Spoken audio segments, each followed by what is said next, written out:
I've seen people come through the program and run into a colleague that they haven't seen. It's happened to me. And that colleague will say, "Oh my gosh, you look great. What have you been up to?" It looks and feels and sounds different to them. And they say, "No, seriously, what are you doing? Yoga? Like, what are you doing?" And I have heard people, and I myself have said, "I went through the Georgetown program." And they say, "No, really, what do you do?" No, that's what I did. That's what I did. I went through the Georgetown program, and that has given me what you see. There's a call to action in this age for all of us to step forward as leaders, and as agents of change, because the status quo is not sustainable. This is a time when we need to understand that we are the generations who are going to set the future. This thing that we're doing is, it's as bold a commitment as Georgetown University has ever made, and I think it's as big an idea as any one of us individually has ever been a part of. I believe the time is now, that there's an imperative coming from our hearts to create this institute and to make this difference in the world. I believe we are the right people and that there will be more right people who join us. I believe that what we know is incredibly valuable to the future.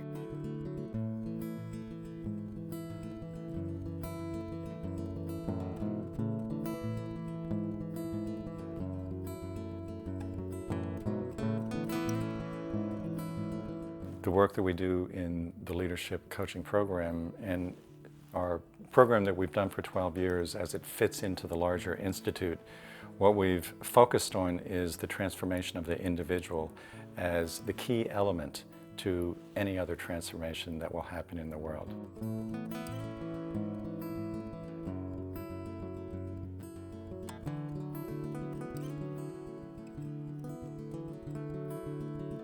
The program doesn't sit you down and say, well, here's how to be a good person and here's, how to be ethical and moral, and it's not that. It's discover who you really are. How does your heart beat and for the sake of what? It invites, I think, a deep inquiry into what it means to be human. And then it invites you to affirm and embrace yourself for that. We want people to experience transformation on an individual and a personal level as a result of that awareness and that inner truth-telling and that summoning of courage and that movement into action and manifestation of what they want. We also want them to understand that transformational process for the sake of the world that they're serving. We want them to be able to hold the uncomfortable nature of change and bravely call for a future that others will want to sign up for.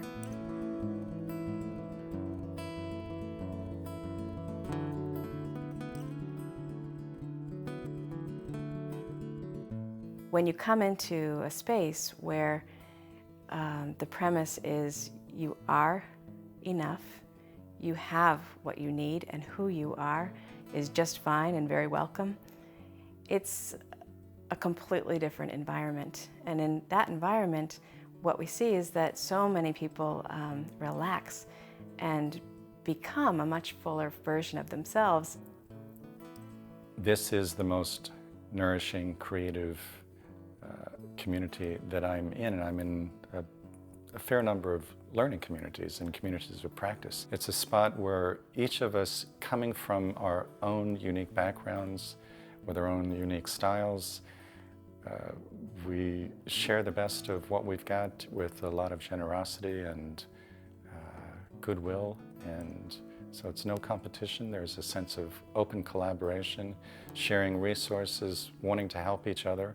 The mutual respect and the deep, I think, valuing of others for who they are and what they want to offer is ever present among the faculty, right? And when there's a there's a palpable experience of that. Like when a student experiences that, it invites students to be that also.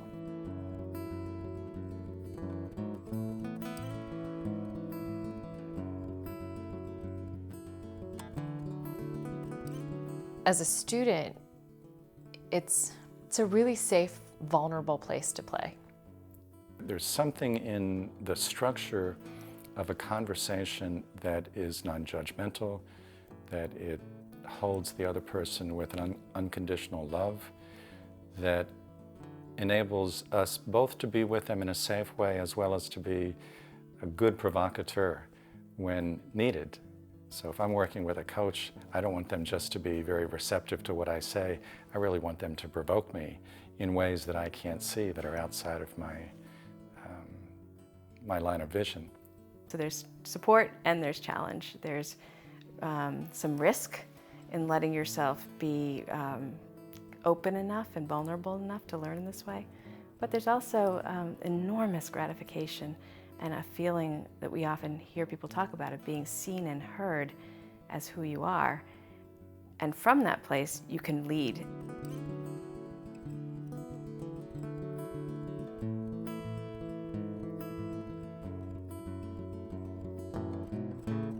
For many of us, we've had to look beyond, consciously to look beyond what's being put in front of us to find kind of the light, to look through, a different way to look through. And that takes us to finding what's working well in the world. And part of, I think, the strength of our program or the Institute is to make it easy to bring together lots of examples like that of the way through, the ways that it's working in a different fashion already, quite successfully with wonderful results, and to make that easy for our leaders who are coming in and coaches who are coming in to say, well, that's really interesting. I didn't think that that was going on in the world. We're not trying to define leadership or one model or codify transformation as if there's only one way. What we're really trying to do is bring everything we know together, teach it, learn from the process of teaching it, make the difference we can make in the world, let our students make the difference they can make in the world, and continue to invite experimentation and creativity and new thinking. So that the idea of diversity, diversity of perspective, diversity of background, diversity of experience, diversity of culture, all of that's essential to this. This is intended to be a global institute. It's not intended to be an American institute with an American nationalist perspective. We want to be an incubator for ideas about leadership and about leadership coaching that can be of service to the entire globe. And that's one of the most exciting aspects of this, is that global scope and that big invitation.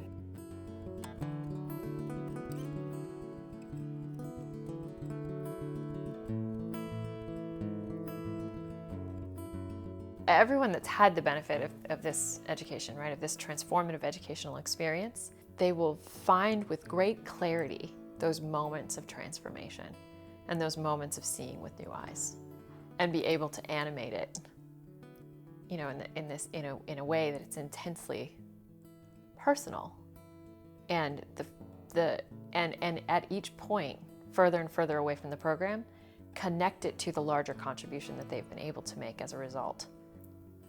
We have something for the community leader, we have something for the corporate senior executive, we have something for the emerging leader, we have something for the coach who's continuing the work of being in shape to coach while simultaneously developing a level of mastery that will serve some of the most challenged leaders in the world. Those words are so important, the Institute for Transformational Leadership. It's a big claim that we're making. And we know that the work begins within, and we know that once you've gotten comfortable with the discomfort of a courageous exploration, then you're an emboldened leader bringing something into the future where you're not so worried about being right or getting a great performance review, you're really thinking about the difference that you make and the impact that you have and the positive outcomes that you bring. What is it that I want my life to be about? And how do I put myself in service to that? And I think, when you connect that back to the spirit of education at Georgetown, it's education for service. The idea is that education and knowledge alone is useless to the world if we don't put it in service to something bigger than ourselves. And the institutes, I think, offer is about that education that enables people to figure out where their place of greatest contribution is.